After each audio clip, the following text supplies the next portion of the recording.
Je vous en prie, venez. Bonsoir à tous. Merci à tous d'être présents aussi nombreux. C'est toujours un plaisir de me déplacer et de venir à la rencontre des Français de l'étranger. Donc, comme j'ai été présentée par Didier, je suis Rachida Kassi, directrice du marketing, de la communication et du développement au sein de la CFE. On est là donc à l'occasion de la maison de l'expatriation pour aborder les sujets de protection sociale et plus précisément de la sécurité sociale pour les Français de l'étranger. Je ne suis pas venue toute seule ce soir. Je suis venue accompagnée donc, du cabinet d'avocats Deloitte qui va venir compléter, enfin même qui va introduire les propos de la sécurité sociale et des droits en matière de mobilité internationale, donc qui va concerner à la fois des entreprises, mais également des personnes qui travaillent, qui ont une activité professionnelle ici à Hong Kong. Et en plus, donc ce sont des experts. Et en autre expertise, j'ai notre partenaire référent, Julien Mathieu, donc du cabinet de courtage Aléa, qui est notre partenaire, puisqu'on verra, hein, la CFE, c'est la sécurité sociale des Français de l'étranger. Donc, quand on a une solution CFE, il est souvent important d'avoir une complémentaire santé. Et donc, Julien est notre partenaire conseiller sur les meilleures offres des complémentaires santé et donc qui s'accole bien à la CFE. Donc sans plus attendre, je laisse la parole à Pernelle. Parce que je ne sais pas mentionner, Pernelle Desponts. Merci. Merci Rachida. Hop, je vais me mettre ici. Alors, moi, je vais être assez rapide puisque finalement, l'essentiel de la présentation sera surtout présenté par mes deux collègues qui vont se succéder juste après. Juste un petit point peut-être pour revenir sur l'assurance vie, sur la question sur l'assurance vie. Il faut vraiment analyser les conventions fiscales et pour un résident chinois, c'est 0 d'imposition en Chine. En revanche, potentiellement en France, selon l'état dans lequel on est résident, on peut avoir un prélèvement à la source de 0, 10 ou 15%. Voilà, c'était une petite aparté, parce que je l'ai en tête du coup depuis tout à l'heure. Donc, nous, on intervient en fait sur 4 points de la mobilité: l'immigration, droit du travail, droit fiscal, sécurité sociale, avec un état d'origine et un état d'accueil. Donc, aujourd'hui, on est ici simplement pour parler d'un point en particulier, le volet sécurité sociale. Et donc, on peut avancer. Voilà, donc je vais vous expliquer les deux systèmes, les deux notions qui existent en matière de sécurité sociale dans le cadre d'une mobilité internationale et qui peuvent être ensuite tous les deux accolés à une cotisation à la CFE. La première notion, c'est la notion de détachement. Le détachement, c'est une exception. C'est le fait de maintenir la protection sociale obligatoire dans son état d'origine. Donc, en l'occurrence, là, on va parler d'un transfert de la France vers Hong Kong. Et donc, ce serait potentiellement de maintenir les cotisations sociales en France. Ce détachement-là, il est possible soit en vertu d'une convention internationale, impossible avec Hong Kong comme il n'y en a pas, ou soit en vertu d'une règle de droit interne, donc voilà, d'une règle du Code de la sécurité sociale. On peut continuer d'être maintenu au régime français de manière obligatoire, donc cotiser sur l'entièreté de sa rémunération en France pendant son expatriation. Ça a très peu d'intérêt. Comme vous le savez, les cotisations sociales françaises sont les plus chères du monde. Et le fait d'être maintenu au régime obligatoire fait qu'on cotise surtout son salaire, plus tous les éléments liés à sa mission quand on est expatrié. Donc voilà, en général, enfin, ce cas-là, on le voit vraiment très peu, ou alors ça s'adresse à des missions de très courte durée à l'étranger. On peut passer ensuite. Donc voilà, quand on a une convention fiscale, il y a un champ d'application territorial, donc entre deux États, matériel, est-ce que la convention est complète ou est-ce qu'elle est partielle, et un champ d'application personnel. La convention, elle est applicable, elle permet le détachement pour une durée maximum, donc qui est en général de 5 à 6 ans, et elle s'arrête, le détachement s'arrête à l'issue de ces 5 années ou 6 années ou du retour en France. Il y a une convention qui a été signée avec la Chine, mais qui n'est pas encore en vigueur, donc qui ne s'applique pas pour l'instant. Mais du coup, ces dispositions ne sont à l'heure actuelle pas applicables, mais c'est pour l'avoir en tête, parce qu'on a quand même un certain nombre d'accords signés avec d'autres États. Et la notion d'expatriation, donc celle qui vous intéresse probablement plus, c'est le fait d'être rattaché au régime de sécurité sociale, donc dans l'État dans lequel on exerce son activité. Donc à ce moment-là, on a un bulletin de paye pour le coup à Hong Kong avec des cotisations sociales payées sur place. Ça nécessite donc pour l'employeur de s'enregistrer à Hong Kong ou d'enregistrer du moins le salarié, d'établir une paye, de s'affilier. Et les règles locales, évidemment, sont applicables comme pour tout salarié hongkongais. Donc, cette notion d'expatriation et donc de rattachement au système de sécurité sociale de l'État d'accueil, elle nous fait sortir du système français. Alors, je vous disais tout à l'heure que les cotisations sociales en France sont les plus chères du monde, mais en même temps, en tant que Français, on est très attaché à notre système de sécurité sociale, notamment à la couverture santé, et puis également au fait de conserver un pied du côté français pour tout ce qui est cotisation retraite. C'est quelque chose d'ailleurs auquel il faut faire vraiment attention si vous êtes expatrié dans plusieurs États au cours de votre carrière, puisqu'avoir un lien en France et donc continuer d'acquérir des trimestres du côté français vous permettra à la fin de votre carrière d'avoir une retraite à taux complet. Puisque si vous avez travaillé dans plusieurs États en Europe, hors Europe, potentiellement, il va falloir choisir des périodes de cotisation et donc vous allez avoir des trous au cours de votre carrière. Donc, on a des affiliations qui peuvent être soit obligatoires, et ça concerne que l'assurance chômage. Quand on conserve un contrat du côté français, l'employeur a l'obligation de continuer à cotiser au chômage, ou des affiliations facultatives, et donc on viendra sur ce point après avec Rachida, donc soit aux cotisations maladie, maternité, vieillesse, à la retraite complémentaire via la CAFEX ou au chômage. Vous avez également en parallèle des assurances privées qui existent. L'avantage de cotiser de manière volontaire en France fait que vous pouvez choisir la base de cotisation.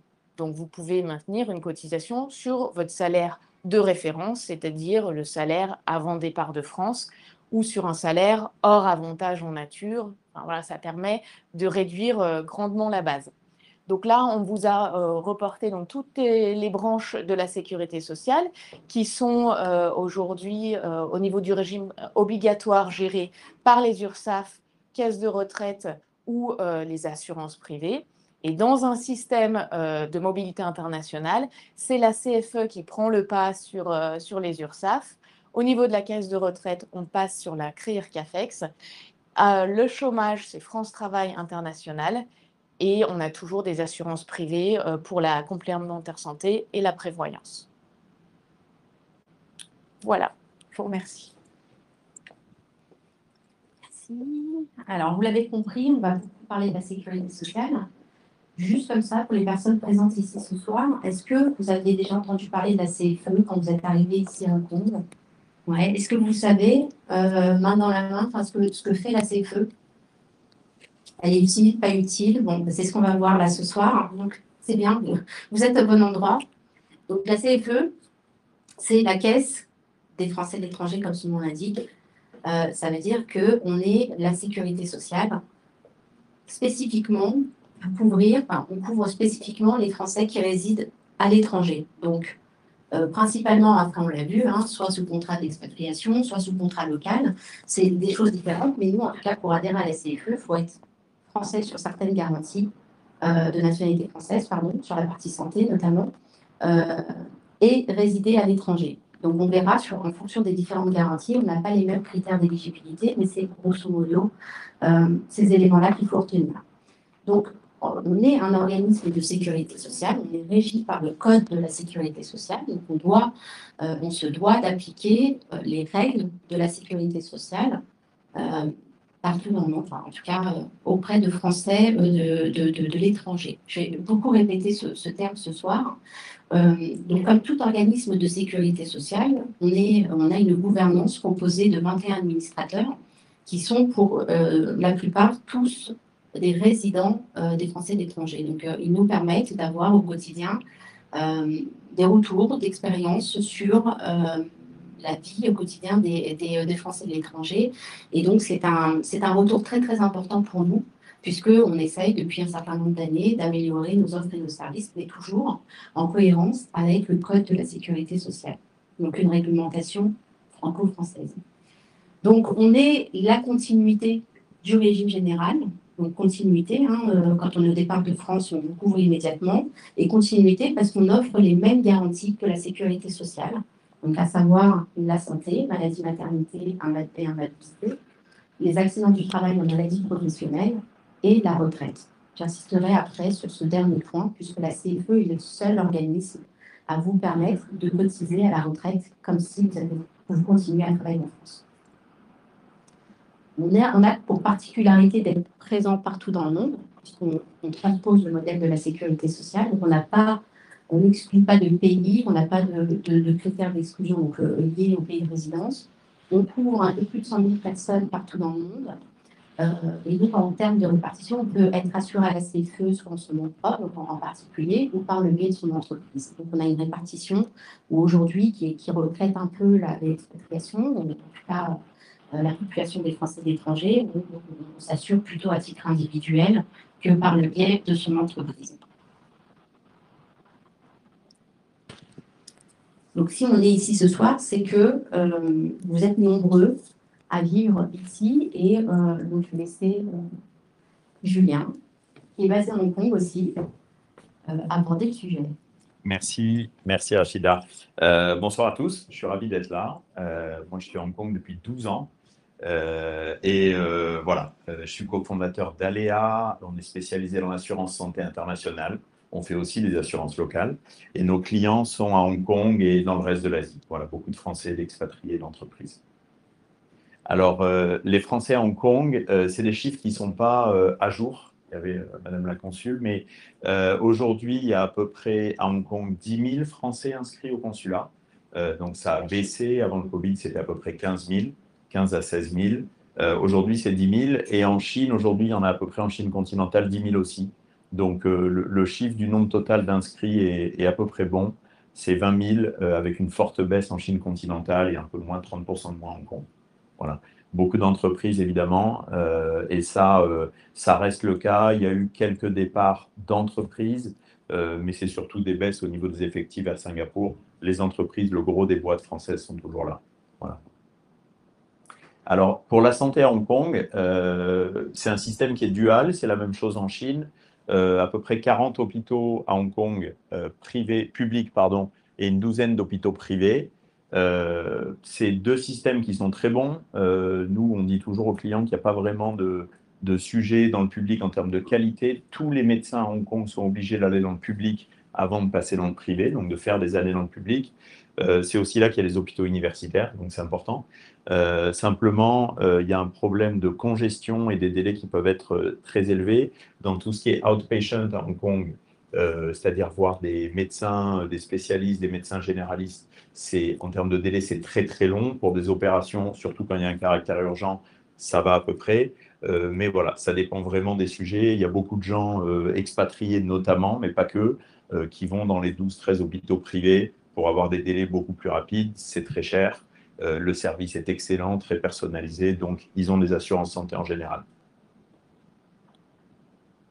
Voilà, je repasse la parole à Rachel. Donc voilà, il y a deux systèmes.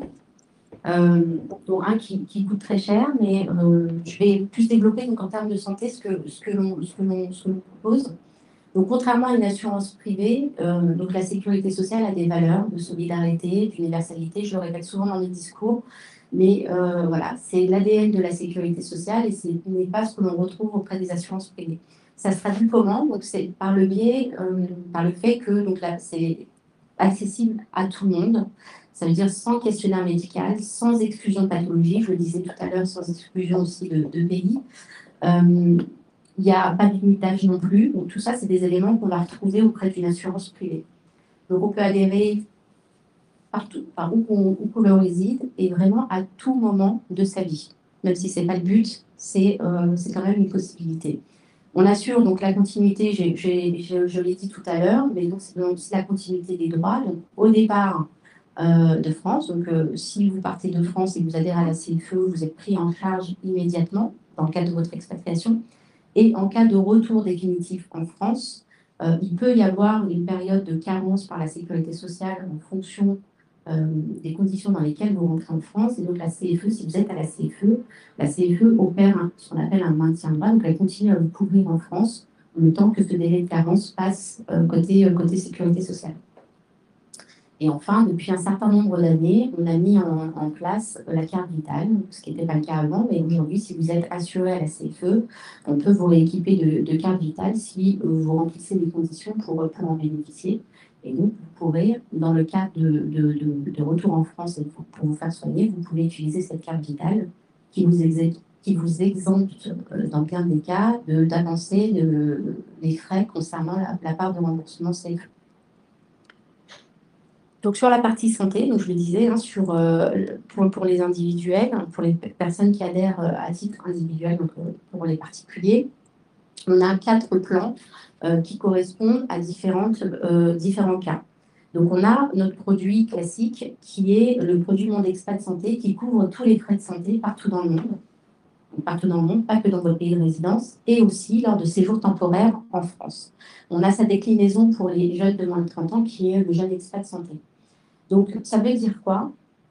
Alors, est-ce que tu peux juste passer sur le slide d'après, encore après, s'il te plaît, encore après, ce sera plus simple. Quand je disais tout à l'heure, on transpose l'équivalent de ce que la sécurité sociale aurait remboursé en France à l'étranger. Mais le coût de la santé n'est pas le même dans tous les pays du monde. Donc, on a divisé le pays en 5 zones géographiques, donc il y a différentes couleurs. Et en fonction du coût de la santé, le remboursement de la CFE ne sera pas le même. Donc, je vais prendre un exemple très simple. On a une consultation auprès d'un généraliste. En France, le remboursement de la sécurité sociale est de 21 €. Et une consultation en France se situe entre 30 et 50 €. Ici, à Hong Kong, on va se situer ici. Voilà. Donc, on a divisé le monde en 5 zones, hein, je le répétais. Donc, de la zone 1, c'est les remboursements des soins en France ou des pays qui ont un coût de la santé similaire à celui de la France ou moins cher. Et plus on s'éloigne, plus on arrive sur des coûts de la santé qui coûtent beaucoup plus cher. Donc, Hong Kong, on va être en zone 5. Donc, le remboursement de la CFE ne sera pas important comme en zone 1. Donc, ici, à Hong Kong, on est en zone 5. Donc, si je reprends mon exemple de la consultation généraliste, qu'importe ce que vous payez ici, le remboursement de la CFE sera de 21 €. Donc, il faut, dans ces cas-là, une complémentaire santé, donc une complémentaire, une mutuelle, qui viendra rembourser ce qu'on appelle le reste à charge, donc ce que la CFE ne rembourse pas.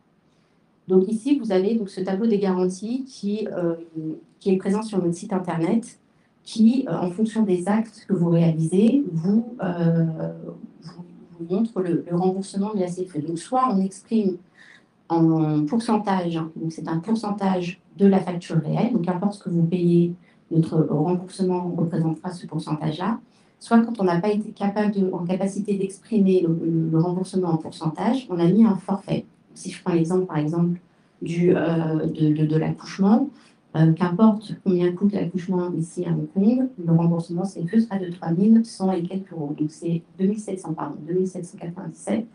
Donc, c'est le même exemple que la consultation chez le généraliste. Donc, si on revient plus haut, donc ça, c'est sur le produit monde. Et la réponse, en fonction de vos besoins, ne sera pas la même. Pour les personnes donc vous êtes couverts dans tous les cas. Si vous avez une assurance privée, locale, qui vous couvre bien ici, et pour laquelle vous êtes satisfaite. On ne va pas remettre en question ce point-là, mais il faut savoir que vous allez être en rupture avec le système français. Cette assurance privée ou cette assurance locale n'a aucun lien avec la France, donc vous allez perdre vos droits à la sécurité sociale française. Donc, si on... Non, un peu avant, s'il te plaît. Encore avant. Encore. Voilà, merci. Donc, je reviens sur mes 4 plans possibles.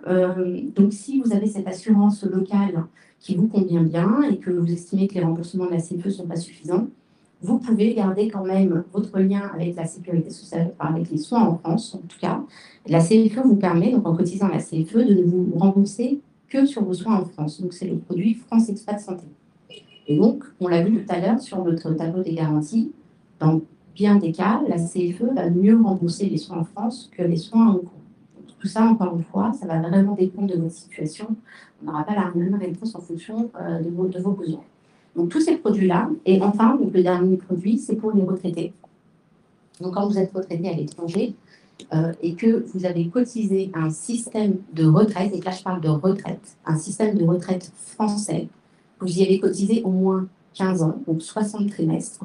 Au moment où vous serez à la retraite, vous aurez vos droits à la sécurité sociale française qui seront ouverts. Ça veut dire que même si vous êtes retraité à l'étranger, vous allez pouvoir vous faire soigner en France et vos feuilles de remboursement seront envoyées à la sécurité sociale française. Il faut bien avoir cette condition de 60 trimestres, 15 ans, pour pouvoir en bénéficier. Donc, dans ce cas-là, vos soins en France sont pris en charge par la sécurité sociale et la CFE peut intervenir qu'à l'étranger. Donc, c'est le produit retraite expat santé. Donc, on a le produit monde, partout dans le monde, y compris en France, les soins que en France pour la partie France expat santé et les soins pris en charge par la CFE que à l'étranger pour le retraite expat santé. Donc, nos produits sont disponibles en tarif. La tarification dépend de si vous êtes seul sur le contrat ou en famille. Donc, je l'ai expliqué. Et puis, on a des services dématérialisés. J'en profite aussi pour dire qu'on a revu nos espaces personnels en mai dernier. Donc, vous pouvez faire beaucoup plus de choses. La CFE enfin, vous rend un peu plus autonome via ces espaces dématérialisés. Voilà, on a les mêmes garanties pour les entreprises. Donc, dans bien souvent des cas, donc souvent dans le contrat d'expatrié, l'entreprise peut dans certains cas proposer de vous affilier à la CFE et de vous payer des cotisations CFE. Donc ça, c'est de moins en moins fréquent, mais sachez que c'est le même plan de santé que l'on propose. On couvre sur les frais de santé partout dans le monde, y compris en France. L'avantage sur ce contrat-là, c'est qu'il est possible que l'employeur prenne tout ou partie des cotisations, prenne en charge toute ou partie des cotisations. Après, c'est une négociation que vous pouvez opérer avec votre entreprise. Donc nous, on couvre l'assuré, le salarié.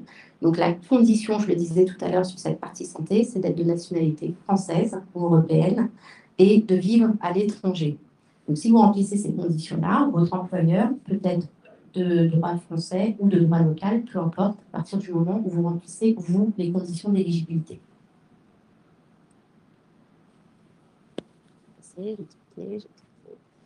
Accolé à cette... je vais essayer d'accélérer puisque je vais laisser le temps aux questions-réponses. Accolé à cette garantie santé, il y a l'option indemnité journalière, capital décès, invalidité. Quand on travaille en France, on exerce une activité salariée, donc c'est pour les personnes qui exercent une activité salariée, lorsque l'on a un arrêt de travail, donc c'est un slide très compliqué, on vous enverra les slides, mais je vais essayer de le résumer très rapidement. Donc, lorsque l'on est en arrêt de travail pour maladie, en France, la sécurité sociale va indemniser, va compenser par le biais d'une indemnisation cette perte de salaire liée au fait que vous ne puissiez pas aller travailler. Donc la CFE, c'est pareil. Donc en fonction de vos cotisations, il y a une base de calcul qui viendra compenser cet arrêt de travail. Sauf qu'en France, il y a une carence de 3 jours. Donc pendant 3 jours, vous n'êtes pas indemnisé. Soit c'est votre employeur qui prend en charge immédiatement à la CFE ou autre, soit vous n'êtes pas payé pendant ces 3 jours. Côté CFE, la carence, elle est de 30 jours. Ce n'est pas pour les arrêts de travail de très courte durée que ça devient important. C'est pour ces histoires de continuité avec le système français. Donc, pour compenser cette perte de salaire, donc, soit vous avez un employeur très généreux qui indemnise les 30 premiers jours jusqu'à ce que la CFE commence à vous indemniser. Sinon, il faut prendre une complémentaire qui, parfois, vient compenser ces 30 premiers jours où la CFE n'intervient pas. Mais je le disais, c'est important quand on commence à avoir un arrêt maladie de longue durée, puisque comme la sécurité sociale, en cas d'arrêt maladie très long, la CFE est en capacité d'instruire un dossier d'invalidité. Et donc, si on détecte que vous ne pouvez plus reprendre le travail de manière totale ou partielle, la sécurité sociale vous verse une pension d'invalidité. À l'étranger, la CFE vous verse aussi une pension d'invalidité et elle vous la verse en fonction de votre degré d'invalidité, d'incapacité de travail, elle vous la verse jusqu'au moment de votre retraite. Peu importe que vous soyez encore en situation d'expatriation ou non. Donc c'est en ça que c'est important. Et puis surtout, si au moment où vous avez cette maladie longue durée, vous décidez de rentrer en France, si vous êtes assuré localement ou auprès d'une assurance privée, il n'y a rien qui dit, en tout cas clairement auprès d'une assurance locale, elle n'a aucun lien avec la France. Donc ça veut dire que si vous rentrez en France, vous allez avoir très certainement une carence, mais peut-être pas une reconnaissance de l'incapacité de travail, et donc vous n'aurez pas ce lien. Si vous étiez à la CFE à l'étranger, et que la CFE a reconnu, vous a indemnisé pour cette incapacité de travail, il a été jusqu'à reconnaître tous les éléments, on va opérer un maintien de droit pendant 3 mois, on va continuer à vous indemniser jusqu'à ce que la sécurité sociale reprenne la main. Donc il y a toujours ce pont qui est fait. Et donc, je l'ai dit, si on souhaite être couvert à la CFE ici à Hong Kong, il vous faut clairement une complémentaire santé. Merci Rachida. Alors, on va passer rapidement au prochain slide. Voilà. Alors nous, comme je vous l'ai dit, ce qu'on fait, c'est comparer, décortiquer, vous expliquer quelles sont les options d'assurance internationale, surtout et locale aussi à Hong Kong. Les assurances qui existent en complément de la CFE, c'est des assurances françaises. Il y en a pas mal sur le marché. Elles ont tous leurs avantages, leurs inconvénients. Et ce qu'il faut savoir, c'est bien la différence entre le premier euro et le complément CFE. Et ça, on va vous en parler sur le prochain slide, je pense. Voilà. Donc, en fait, souvent, les clients ou les Français qui vivent à l'étranger sont un peu désorientés, ne savent pas trop quelles sont les options d'assurance qui existent. En gros, il y en a 3 quand vous êtes Français. La première, ça va être une assurance santé locale. Vous pouvez prendre une assurance santé en Chine, ici, avec des assureurs locaux. Il y a plein d'options. On bosse avec une trentaine d'assureurs, on peut vous expliquer ça. Les avantages en général, c'est que c'est assez attractif, c'est des prix pour le mass market, donc c'est pas très cher, c'est pas ce qu'il y a de plus cher. Les garanties sont pas très élevées. Après, c'est pas des plans qui sont portables à l'étranger, donc si vous déménagez, ce plan va pas vous suivre. Et si vous vous attendez à des remboursements ou des prises en charge d'hospitalisation à l'étranger, c'est souvent pas possible. Les plans à Hong Kong de plein d'assureurs, AIA, Manulife, Sun Life, etc., sont faits pour le marché local, pas pour les expatriés. La deuxième option, ça, ce n'est pas des éléments qui sont listés ici, mais pour vous expliquer, la deuxième option, c'est les plans internationaux non français. Donc, c'est plein d'assureurs anglophones, allemands, alliances, etc., qui ne bossent pas avec la CFE. C'est en général très bon comme plan. Il y a beaucoup de boîtes étrangères américaines qui peuvent donner ça à leurs expatriés. C'est très cher. Quand vous êtes français, chaque fois qu'on compare, ce n'est pas forcément ce qu'il y a de mieux, mais c'est des excellents plans très complets. La troisième option, c'est les plans français, donc les assureurs français. Et c'est là qu'il y a la distinction entre le premier euro et le complément CFE. Alors, premier euro, ça veut tout simplement dire que vous prenez une assurance santé avec un assureur, ça peut être April, Ener, MSH, j'en passe, et il va vous couvrir. Il n'y a pas de CFE impliqué dans le processus. Dès le premier euro de remboursement, vous payez votre prime à l'assureur, il s'occupe de vous. Okay. Complément CFE, c'est vous allez souscrire à la CFE. Donc, il faut un plan Monde Expat, puisque comme l'a dit Rachida, vous ne pouvez pas avoir France Expat qui va vous rembourser qu'en France. Vous prenez Monde Expat et en complément, vous allez avoir un assureur pour couvrir ce qui n'est pas couvert par la CFE.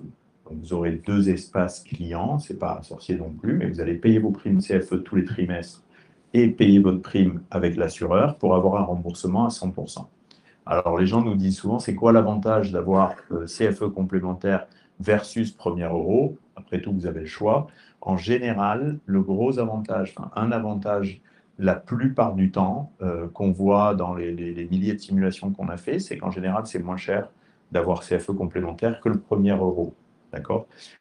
Dans certains cas, ce n'est pas le cas, certains cas au-dessus de 60 ans et d'autres cas selon les garanties que vous prenez, mais c'est assez souvent le cas, je dirais, dans 80-90% des cas. Et ça peut être un écart ben voilà, important, on voit des écarts de 20-25%. Moi, dans mon cas, c'est plusieurs milliers d'euros, c'est une assurance pour 4 personnes avec 2 ans. Le deuxième avantage, c'est que quand vous avez la CFE, vous avez une carte vitale. Vous n'avez pas ça quand vous avez un assureur français, bon, encore moins étranger. Donc, il faut vraiment, si la carte vitale, c'est important pour vous, avoir la CFE. Alors, juste attention, la carte vitale, ce n'est pas pour les hospitalisations en France. Donc, ça ne va pas vous être utile en fait pour des grosses dépenses potentielles ou des gros dépassements d'honoraires. C'est que pour la médecine courante. Voilà. Le troisième avantage, c'est qu'en général, et là je mettrai un bémol, l'inflation médicale est contenue quand vous avez une complémentaire. Je m'explique. À Hong Kong, qui est le deuxième marché le plus cher au monde pour la santé, donc pour les assurances santé après les États-Unis, l'inflation médicale est assez élevée, donc c'est 10-12%. Ça dépend des assureurs, ça dépend des plans, mais quand on soit chaque année, soit pour janvier, soit pour avril, les augmentations de l'assurance santé de chaque partenaire, parmi les 30-35, ça peut être très élevé. Certains plans, c'est 15-20%. Voilà. Quand ils performent mal, c'est-à-dire quand sur le portefeuille de milliers de clients, il y a eu des énormes claims et que l'assureur perd de l'argent, il monte les prix. Ce n'est pas régulé, évidemment, donc ils peuvent augmenter d'autant qu'ils veulent. Quand vous avez une complémentaire CFE, en général, vu que la CFE prend une partie du risque et que c'est des primes qui n'augmentent pas de 15-20% par an en général, ça a été 3-6% je pense dans le passé, le total est plus acceptable. Par ailleurs, les assureurs, juste pour vous donner ce détail-là avant que tout le monde s'endorme, les assureurs en général ont des augmentations qui sont différentes pour le même produit selon que c'est le plan avec la CFE ou au premier euro, et ils ont eu dans le passé des augmentations plus faibles quand c'était en complément CFE. Donc c'est la deuxième raison qui fait que c'est contenu. Et le quatrième avantage, c'est évidemment qu'il n'y a pas de délai de carence quand vous rentrez en France, quand vous avez la CFE. Sinon, vous avez un délai de carence de 3 mois. Alors, bien sûr, si vous rentrez en France et que vous avez un job, vous êtes affilié automatiquement par votre employeur. Mais si ce n'est pas le cas, vous ne serez pas réintégré à la Sécu, sauf si vous aviez la CFE, pour avoir justement cette continuité. Voilà. Important, Rachida en a parlé, il n'y a pas de questionnaire médical avec la CFE, donc c'est le principe de solidarité et d'universalité de la Sécu qui régit la CFE. Il n'y a pas d'âge limite, donc il y en aura bien sûr sur les complémentaires CFE ou les assureurs premier euro. Là, ça varie, ça peut être 60, 62, 64, 70 selon les assureurs. Et puis, sur les assureurs, il y a aussi des âges parfois au-delà desquels ils ne vous acceptent plus ou votre plan est downgradé, ça dépend des assureurs. Mais la plupart des assureurs santé internationaux, c'est important, c'est des plans qui sont lifetime renewable, donc vous pouvez les garder à vie. Tant que vous payez votre prime, vous êtes dessus, mais après, c'est vrai qu'il faut faire les calculs parce que ça peut être des prix voilà, exorbitants à certains âges. Voilà. Merci Julien. Donc on a couvert tous les aspects de la partie santé. Je le disais en introduction, il y a d'autres garanties que propose la sécurité sociale et donc que la CFE propose. Dans la deuxième garantie, donc qui sont indépendantes les unes des autres. Donc il y a la garantie santé avec son option. Par contre, celle-ci qui fonctionne ensemble. La garantie accident du travail, maladie professionnelle. Donc, si vous avez bonne mémoire, ce que je viens de vous expliquer sur l'option indemnité journalière capital décès, cette garantie, c'est la même chose, sauf que la cause de votre arrêt de travail est liée à un accident de travail et à une maladie professionnelle. Donc, dans ces cas-là, la CFE va venir verser des indemnités journalières liées à cette incapacité de travail, mais à la différence de l'option indemnité journalière, comme on est dans un accident de travail, l'indemnisation commence dès le premier jour. Donc, on vient compenser ce manque de salaire. Et puis, tous les frais de santé qui sont liés à cet accident de travail ou cette maladie professionnelle sont pris en charge par la CFE, même si on n'est pas couvert sur la garantie santé. On est pris en charge à 100% du tarif conventionné français. Donc, c'est une notion difficile à expliquer, qui est complexe. En France, il existe des tarifs qui sont en gros négociés par la sécurité sociale. Et donc, quand on vient se faire soigner en France, c'est grosso modo 100% de la dépense, dans la majorité des cas. quand on est à l'étranger, rappelez-vous, on transpose ce que la sécurité sociale française devrait rembourser en France à l'étranger. Donc forcément, quand on est en zone 5, le remboursement n'est pas à 100% de la dépense. Il est donc proratisé. Donc voilà, merci. Et enfin, la dernière garantie, c'est la garantie retraite, donc l'assurance retraite. Je le disais en introduction aussi, la CFE est la seule entité à permettre aux salariés qui travaillent à l'étranger, donc c'est pareil, c'est une garantie pour les salariés. Ces salariés qui travaillent à l'étranger, en cotisant à la CFE, vont cotiser dans les mêmes conditions que s'ils étaient restés travailler en France. C'est complètement transparent. Donc en quoi ça veut dire que c'est transparent? C'est qu'aujourd'hui, dans le calcul de la retraite de base, il y a plusieurs éléments qui sont pris en compte, dont le nombre de trimestres cotisés et la moyenne des 25 meilleures années de salaire. Donc en cotisant à la CFE, vous cotisez sur le nombre de trimestres, donc vous sécurisez votre nombre de trimestres, vous ne vous créez pas de trou, si je peux parler ainsi, de trou dans votre carrière, vous avez souvent déjà entendu parler. Et puis, lorsque vous serez à la retraite, les salaires que vous aurez perçus à Hong Kong ou ailleurs, si vous êtes allé travailler ailleurs, seront intégrés dans les meilleures années de salaire, dans les 25 meilleures années de salaire, si ils font partie des 25 meilleures années de salaire de votre carrière. Donc, ce n'est pas le cas tout le temps, parce que, alors, ce n'est pas le cas non plus à Hong Kong, mais dans certains pays, il existe des conventions de sécurité sociale entre la France et le pays à l'étranger. Et ces conventions, elles intègrent uniquement, donc elles dans ces accords, il y a des accords qui disent qu'en cotisant dans ce pays à l'étranger, il est possible de continuer à alimenter son relevé de carrière français, mais si les salaires qui sont perçus peuvent faire partie des 25 meilleures années de salaire, ils ne seront pas pris en compte dans le calcul de la pension. Donc ça, c'est quand même un élément à prendre en compte. Et aujourd'hui, je crois qu'il y a un peu moins de 200 conventions, je crois que c'est 90 le chiffre, je n'ai pas le chiffre exact, mais voilà, c'est à peu près ça.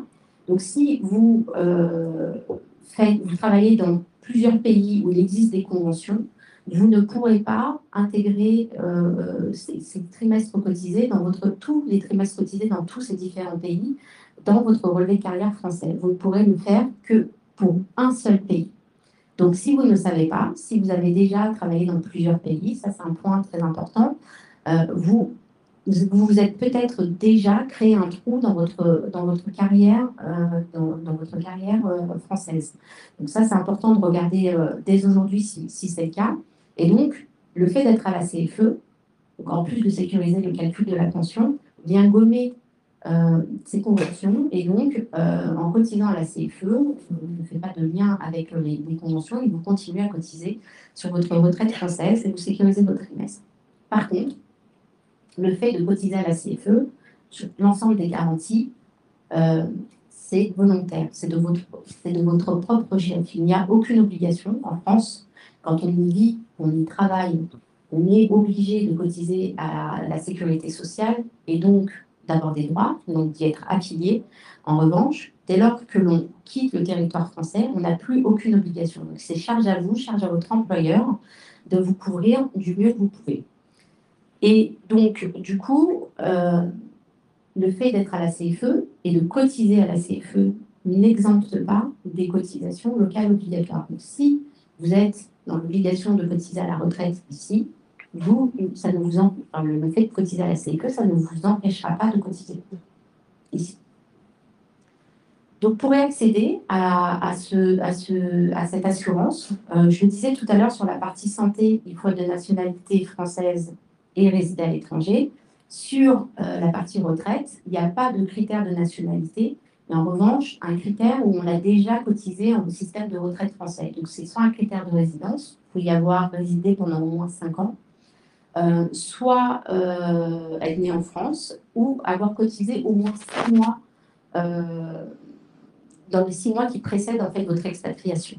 Donc ça, c'est des conditions pour aller voir ensemble juste après la conférence si vous avez besoin de plus de précision.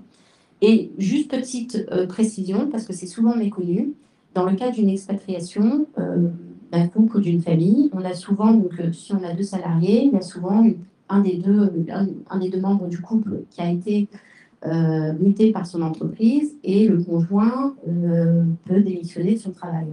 Et donc, quand il vient, par exemple ici à Hong Kong, le conjoint n'a pas nécessairement d'activité professionnelle et se retrouve à travailler. Donc, pour éviter que ce conjoint suiveur, c'est comme ça qu'on l'appelle, ait un trou dans sa carrière, il est possible que ce conjoint puisse cotiser par le biais de la CFE au système de retraite et puisse continuer à alimenter son relevé de carrière. Donc, ça évite d'avoir un trou dans sa carrière. Et donc, c'est une adhésion à l'assurance retraite sous la condition du parent chargé de famille. Ça nécessite deux conditions, de ne pas exercer d'activité dans le pays de résidence et d'avoir au moins un enfant de 20 ans à charge. Voilà, donc c'est toujours bon à savoir, parce qu'on entend souvent des personnes qui me disent « je n'étais pas au courant et donc j'ai un trou de X années dans ma carrière ». Voilà, j'en ai fini avec les différentes garantie de la CFE, vous aurez les contacts, je rappelle, on vous renverra la présentation.